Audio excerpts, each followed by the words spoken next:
Buongiorno, buon pomeriggio, and buonasera laziali around the world.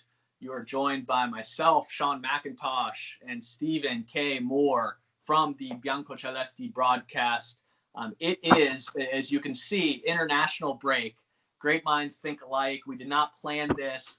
Both our hearts are with the Azzurri this week, as we do have a number of Lazio players featured on the squad, with the likes of Manuel Lazzari. Special shout out for him because it has been a couple years since he's gotten the call up, and he did play and play well in yesterday's big, victory against, a side that we should be performing against, but a Moldova, which saw us score 6 goals and just as important, not concede any. And so Lazzari and both Acerbi ended up starting, playing the entirety of that match. So shout out to those two. And then, of course, our Borciro Immobile, hopefully set to start this weekend with a couple of big Nations Leagues fixtures coming up. But we wanted to chat, about Lazio specifically, as always, more about the Mercato now that it is closed.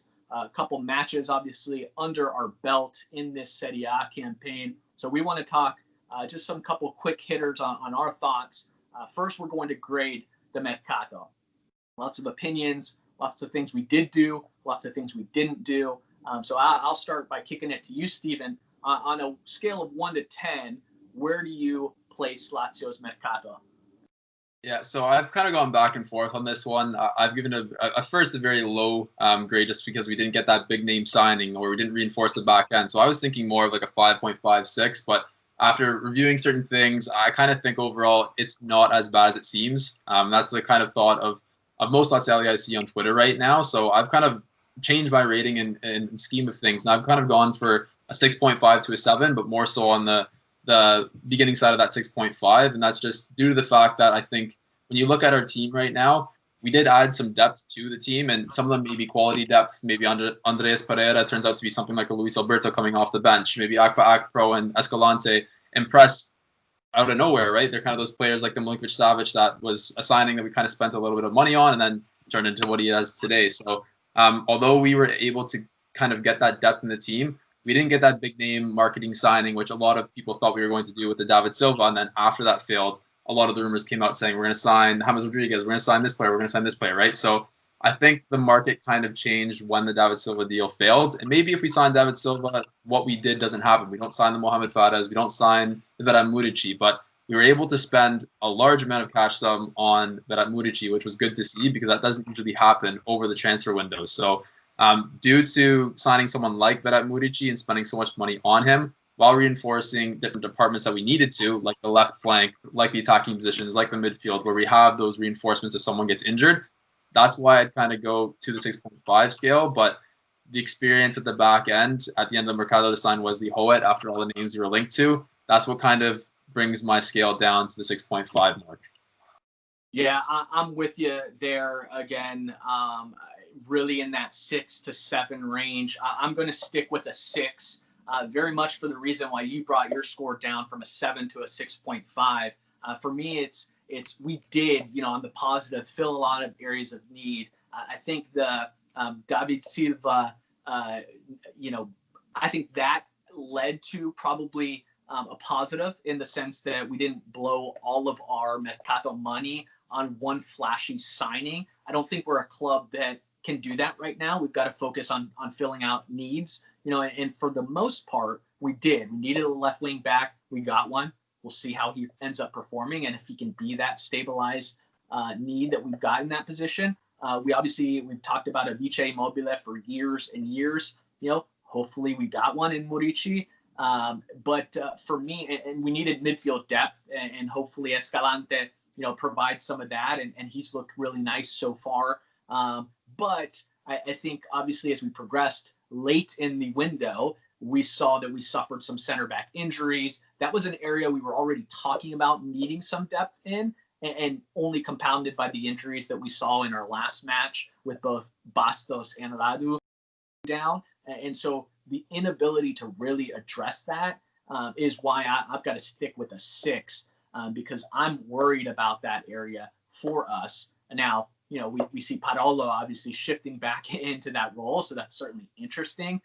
He's done a nice job to his credit, but again, a lot of question marks. But I do think that Lazio is probably getting beat up a little bit too much, in terms of where people are rating their window. But at the end of the day, you got to look at it. Is this team better than they were last year?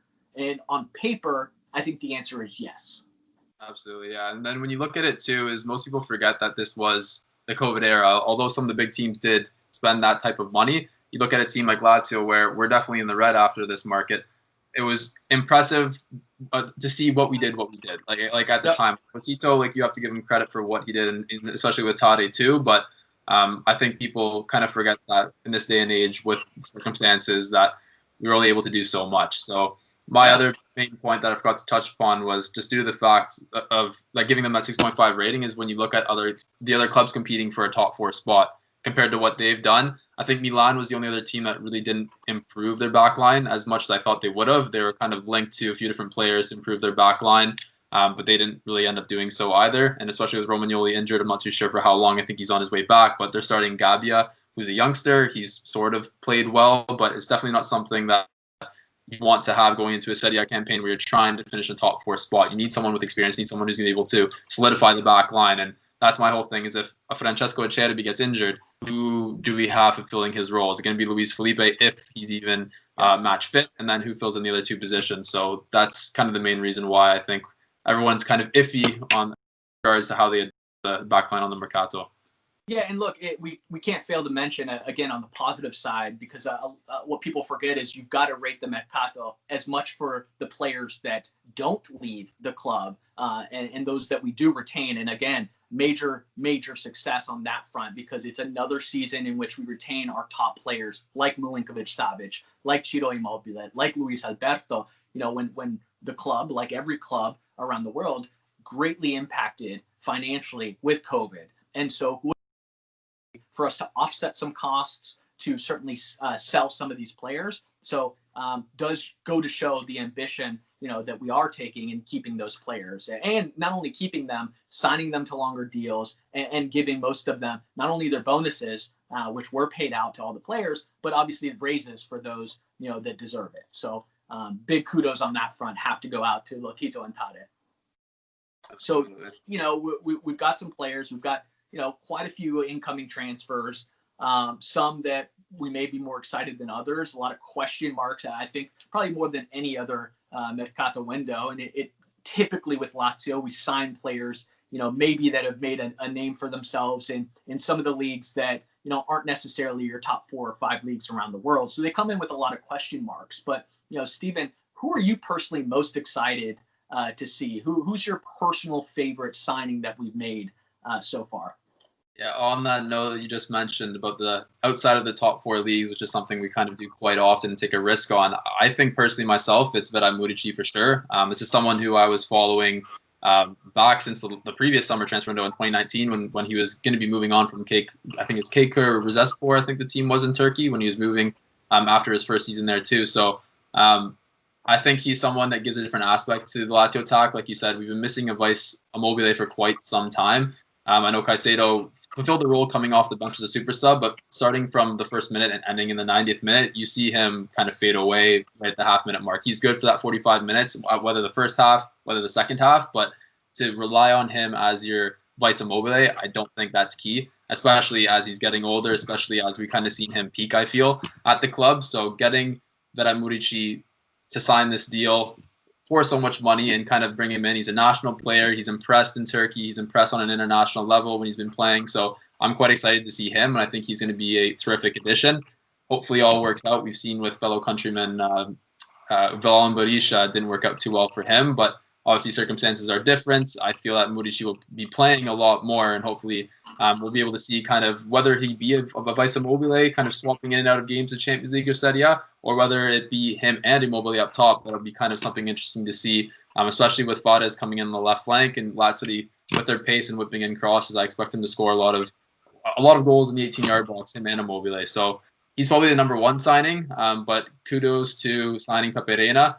and Andreas Pereira at the end of the window. I think Pepe Reina gives that extra experience in goal and helps push Strakosha to be better than he was last year, because I feel like his performance has definitely dropped for whatever reason. I don't know if it's because he didn't have a competing partner in goal with Guido Guerrieri and Silvio Porto. I don't think Inzaghi would have started them over him anytime. We see Strakosha continuously playing game and game and game. Like, it didn't matter how he played. He was the one that was always going to be playing. So with Pepe Reina, I think if Strakosha starts to kind of falter, I think that Pepe Reina would be subbed in for a match just to kind of get his mind back to things, perform better, look at what you did wrong, improve on it. And especially just in training, having that experience, especially with UEFA Champions League experience under his belt too. That's something that we lack in this team. So it was definitely good to bring him in. And Andreas Pereira, like I mentioned before, I think that he's definitely a player that's been overlooked, and hopefully Inzaghi can revive his career and make it into something like a Luis Alberto, where maybe even at the end of the year, we actually do retain him for whatever fee that is, around the 22-23 million mark. So I think those are kind of my ranking of the top three, but more so just really excited to see Murici in action for Lazio. Yeah, I think, obviously a good shout for all of those guys. And Murici, I would probably bet on the one that's the safest signing. I just think in terms of what we have seen from him, his size, his ability to finish in the air, certainly something that we need. I think, again, if I was a betting man, I would bet for him to be the safest signing. I think Fares is our most important, because we've talked about it, over and over again, that left wing back absolutely being critical for us in filling. But for me personally, the funnest signing, my favorite signing, is the Andreas Pereira one. And for me, it's because of the potential. I get excited thinking about what he could become. And you mentioned it. There is that likeness to a Luis Alberto, who obviously at Liverpool wasn't able to find his place, but did come with a pedigree. And we're talking about Pereira, who's been with the United. He's only 24 years old. The guy has a pedigree, and he has shown really positive glimpses in La Liga. And so for me, he's my favorite because, again, I just think of all the signings, he has the potential to really be something special. And I'm excited to see if Inzaghi is able to do that. He's done it time and time again.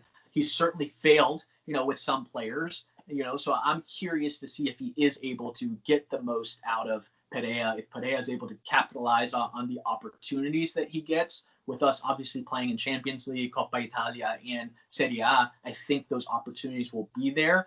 But we'll see. It's certainly curious because we brought in, maybe not as young as him, but we brought in players past that, like a Nani, right, who had a pedigree, a little bit older, obviously, came from United, that wasn't able to find his place on the team. And so, is he going to be a player that ends up being like a Nani that doesn't get the opportunities, or does he become a Luis Alberto? That's the big question mark. That's what I'm most excited to see. But I think, at least from what I've heard, the kid has a ton of passion, and you can kind of see that in the signings that Inzaghi makes are those ones that typically prove to be successful, and he wants to see that passion. So Murici, is one of the things that stood out the most to me is people talked about his passion and his fight. Again, Pereira, the people I've talked to have said, kid's got a ton of heart. He's going to fight. He's going to try. There's obviously areas in his game that aren't quite. That's my guy that I'm choosing. Steven, we know the signings that we did make. Obviously, every Mercato, in Serie A, specifically with Lazio, it's Mercato madness because, between the signings, between the missed signings, between the players that we were linked to, some realistic, some absolutely not fairy tales. We know the amount of players, from the likes of James Rodriguez to guys like Thiago Silva to more realistic signings or potential signings like obviously David Silva, Kumbula. I mean, you name it, we were linked to any and everybody. So I want to have a little bit of fun with this. Realistic or not, what was the one player that you kind of recall seeing our name linked to that you wish would have been a reality? I can go on a realistic approach, and I can go on a, fairy tale approach. Realistically, I think in either situation, a defender was needed, and that was the main thing I was hoping Lazio did, especially with this 3-back formation. People have asked me for the past 2-3 years, I think, who was your strongest strongest defender after Acerbi? And I look at it and I go, Radu? I guess, like, right? You don't really have a certainty with that second player that you can rely on in defense. So due to the lack of defenders that we had that are of quality, I was really hoping that we were going to sign a Thiago Silva or someone like a Malang Sarr.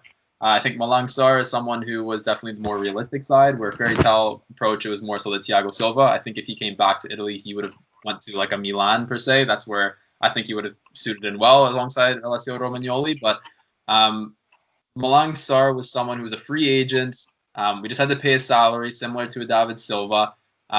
We just had to pursue him. His agent is Italian. He wanted to go. There was rumors of him wanting to go to a club in Italy. But obviously, I think when Chelsea came in, the Premier League kind of, I guess, entices players to an extent. So he decided to end up there. But then you get to the end of the Mercato, and Chelsea are looking to loan him out. They actually loaned him out to Porto.